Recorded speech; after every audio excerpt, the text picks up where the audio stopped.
हलै मोरे प्यार के कहानियाँ हो समझ न आवे।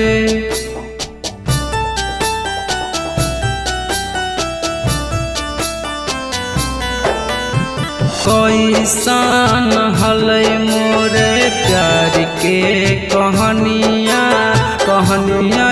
हो समझ न आवे। हर टूट गेलै दिलवा मत रुस गेलै मानमा, जिंदगी वीरान लगे मोर। जब से जान गलै हमारा छोड़,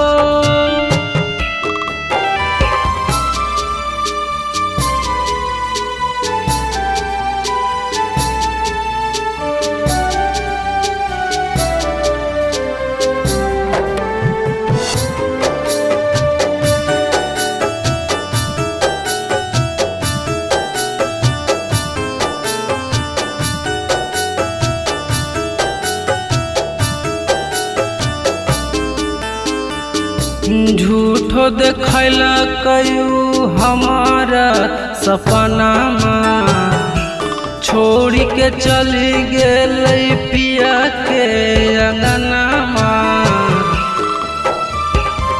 कि पागल बनाई देलकै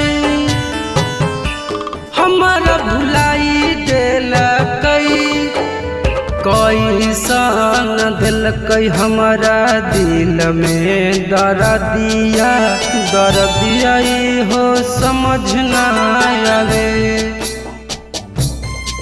हर टूट गेलै दिलवा मत रुस गेलै मानमा, जिंदगी वीरान लगे मोर।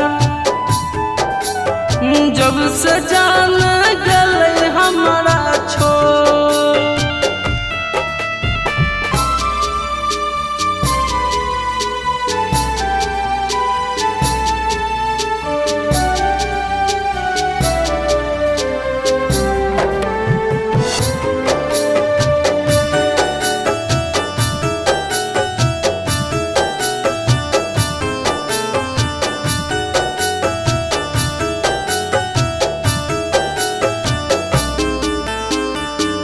कि जन जन कही के उ लेलकै जान रे। कि हल होलै हमारा पागल सामान रे। किया बजियालो ना जाए हमारा मुआलो ना जाए। आर्यन लक्ष्मण संगे कैलकै दगाबाजी, होई गेलै केतना कठोर। हर टूट गेलै दिलवा मत रुस गेलै मानमा, जिंदगी वीरान लगे मोर।